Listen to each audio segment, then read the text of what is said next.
Hey, and welcome to another Chicago Beer Pass beer review.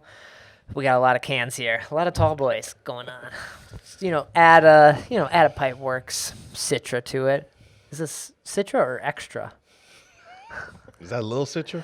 Little Citra. There's a little Citra. It's it's a ninja cat. They're in the ninjas. So this is an Imperial IPA. I saw the stars, the ninja stars. Oh yeah, because Ninja versus Unicorns. I think 9.5%. Little Beaver, you got to step up your game here. Brad, what are we doing, man? We're getting right on it. We record these on a Tuesday. Yeah, this is Chett Bret's fault because he brought some cans of Pipeworks here. Cheers to Chett, man. I was at work and this guy was like, "What's up? I saw you on that thing." And then because Chett posted it in like Chicago. One of their groups. We don't post our episodes there. I guess I should. I mean, I guess. I see Noel does that. Yeah. And Chett does that. I never do that. All right, I will. I mean, let's do it. Well. I saw you in that Facebook thing. Yeah, I saw you on Chett's thing. That's my thing. Oh man. But yeah, he brought this. Do you want it in your kombucha glass? Or you oh wait, that? sorry. No, what do you want to do? I thought it was poured. I thought it was poured. So yeah, he brought some Pipeworks stuff because he stopped by and saw that crew before he came over a couple episodes ago. I don't know when this goes up because I sort of have a backlog of our beer reviews. So yeah, this he grabbed, and I haven't picked up Pipeworks beer in a long time. We haven't had Pipeworks beer on the normal podcast, and I don't remember the last one we had. Maybe like one of the Guppies. Probably. Yeah. Yeah. When they first came out in cans, like whenever I'm at Sox Park, it's one of the first beers I grab because I'm just surprised that there's so much of it. There's like 2 or 3 Pipeworks beers there. Yeah. They started in bombers, but then they've been in cans for a long time. Yeah. Yeah, the tall boy cans. I tell you, man, like we're talking about, we're not gonna ramble about the decade that was because we're onward. But Pipeworks, man, they made a huge splash. Ninja versus Unicorn out the gate. Yep. 500-foot home run, right? This was 2 cats that used to like having business meetings at the map room. Yeah. They did an internship with the Struce over in somewhere in Europe, maybe probably Belgium. Oh yeah. Came back, started their own brewery.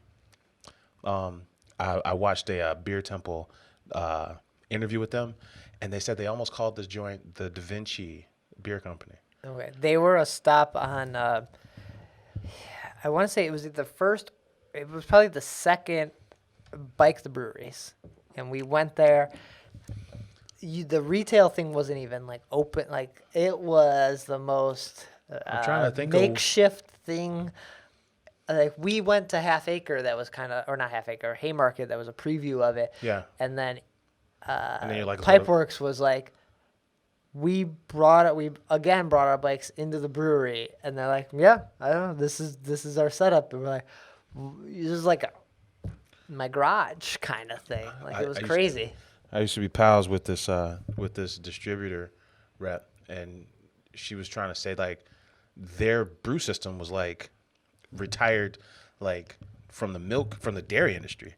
Right. So they would be like, it's like old school, like, all right, we're mashing in the wort. And it's like, all right, well, this temperature. It was all by like hand. Yeah. This section of the boil is hot. Now pour some over here. And, this like they really, like you said. But how just like bootstrapped it. How makeshift or bootstrap theirs was, it was better than Jerry's system when he first started. Like his was like, I've never seen this before. It was like it was like a sideways tank. I was like, wait, what are you doing here? Like it was nuts. Like we have an old Hopcast there. We're like, you're like, you're making beer on this thing? Yeah. You're like, how? He's like, it was like almost he built it himself. He like bought sheet metal and like made a thing. I was like, this is crazy. Like, and these people end up making great beer. That's the killer part. Yeah, like even Spiteful when we were there, like like this. We did this 5-barrel system for years. 600 square foot, like the size of like a studio apartment. Yeah, and these are the beers that like are putting them on the map. that set them up for having. Well, now Pipeworks is in because that you're probably talking about Western and North Ave ish. Right. It's now condos. Yeah, and now they're in. Now they've got a massive space in technically Hermosa, right? Yeah. I've never been over there. It shares a wall with Off Color's original space. I would call Pipeworks like the leaders of this new school of 16-ounce haze, big stout, one-off crews. Where like they have an official logo, but a lot of their branding is like a drastic shift from release to release. Yeah. And then I think their first year was like 40 plus releases. Like that, what we know to be like a standard thing. We're talking like 2012 where Pipeworks was kind of doing this thing. It was like hop the fuck out of everything. Punk rock kind Yeah. of like DIY kind of thing. Like, yeah, we got a sound, but it's always our look and what we do is always different. Like, don't you know who we are, but don't expect the same thing. And it was ground zero. I remember being in that place on North and Western, and we were shooting a Kickstarter video for Drew Fox and 18th Street in that space. Oh, okay. I'm sitting on this huge pile of like malt bags, and then they've got the big spindle of all their labels that you can like peel off. Oh, but 18th Street used to brew there, got their start there. Spiteful got their start there. Like they were the springboard for these other small Did breweries. you go down into that barrel room that they had there? It was, you couldn't stand. Like you had to like crouch, but you could go down there. And it was like, when we had gone there, like before there's any barrels in it, this is we're gonna have barrels. It's like, you can't stand up. You can put like 2 barrels. Like, it's like a crawl space. Yeah. Yeah. But there was like a ramp going down to it. I was like, what? Like, what? There's, What is this thing? Everything's protected. Someone's playing Nintendo like upstairs kind of thing. Like, I don't know, our office is up there. Yeah. Let's see. And now they're one of the larger breweries in the city now. Yeah. And I will say this about I know the beer we're drinking is I know we're not even talking about the beer. is Citra, right? It's a one of the hops that they are known for, because a killer beer from them was the one they had that you shared. I think maybe Shy Beer Guy or somebody. We had it, but it was with us, Solomoth. That one. Okay. Oh, that's right. Shy Beer Guy brought that to us. And yeah, I had a can and I brought it to Dark Lord Day. Yeah. I forget what that was. Well, hops like Citra is one of their favorite hops. Yeah. Little Citra is the one we kid about. But we talk about the early days. But then now, they're selling in like Colorado. They got this massive space. Oh, but let me back up. What I was going to say about them is what I really dig is that they are keeping the tradition of the Black IPA alive through Close Encounter, which is their hoppy stout. The second time tonight you brought up the Black IPA. I know it's in our intro. So yeah, cheers to them for that. They came out the gate with a ton of beers, and then once they made it big, said, okay, well, these are our core beers, and then we'll continue to give you. These are the ones people like. It was they test market. They like, for how stupid it felt. They were super smart about it. Like I don't know. We're just gonna put out a lot of beer. First see what big people crew. like. Yeah, first big Kickstarter success. First big crew to come out with a ton of brands, all in a row. Now breweries do it every week. They release a can.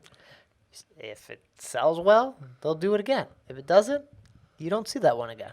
Dare I say, trendsetters on the local scene, the good folks at Pipeworks, and it's probably like a 7-8-year-old operation at this point.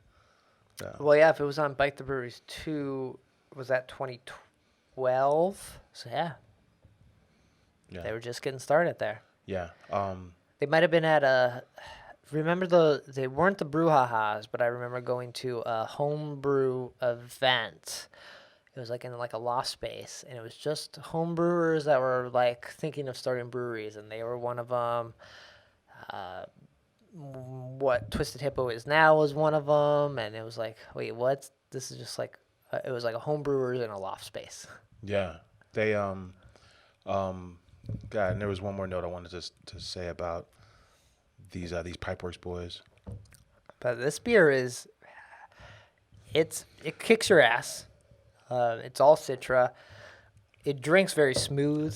We're a couple beers in, so it's drinking smoother. than that. But because Citra, I could be wrong. It's been a long day, but definitely herbal on the back end, but plays very well in that fruity pineapple space up front. Yeah. It's giving you a little bit of herbal grassiness too, though. Yeah. But if you use it too much, it's like cat piss in a glass. You dial it back a little bit, it's like just good and dank. I hate the word dank. But yeah, legalization here. You gotta go dank. Yeah, this is a good beer. I don't need a 4-pack of this beer, but if someone has it, I'll definitely enjoy some of it. Like 9.5% is just that's a big IPA. Yeah. My other note on Pipeworks was that I love their barrel aged series. Whatever it's called, but right. But it comes in. That's the bomber. That's their bomber legacy. So they're still doing bombers. They still do bombers. And then the thing about theirs is that I think I had like a cognac barrel aged milk stout or something like that from them, and or wheat wine and Four Roses barrels, which I really dug. Oh, but because they want to give everyone an equal chance, they announce it last minute. It's almost surprise drops of their barrel aged stuff, and you can only pick it up at the dojo. That's their space in Hermosa. That's their space right there. Yeah. So that's cool, man. Don't make a fuss out of it and make people wait in line. Just like, hey, today's the day. Today's the day. Go get it. Yeah. And you got to go there to get it. So, the locals and the nerds that'll hang out all day will both have a chance. Right. That's cool. I Beer dig nerds that have no job. Dude, you go get some of these beers. It's like, yeah, we're dropping at 4:00. You get there 4:00 and you barely have the beer, and you're like, why is everyone here pre 4:00? Like, I want to know, what do you guys do for a living? You gotta work at home. You gotta. A lot of things we take for granted now is commonplace. Pipeworks was doing them before they became popular, so I think they deserve a lot of credit for that. Yeah. So great beer. Glad we got to check it out. Thanks, Chett, for that one. And yeah, grab it if you see it. Cheers. Cheers. Happy New Year. We still saying that? Oh, who knows? It might not be out. It might be out in February.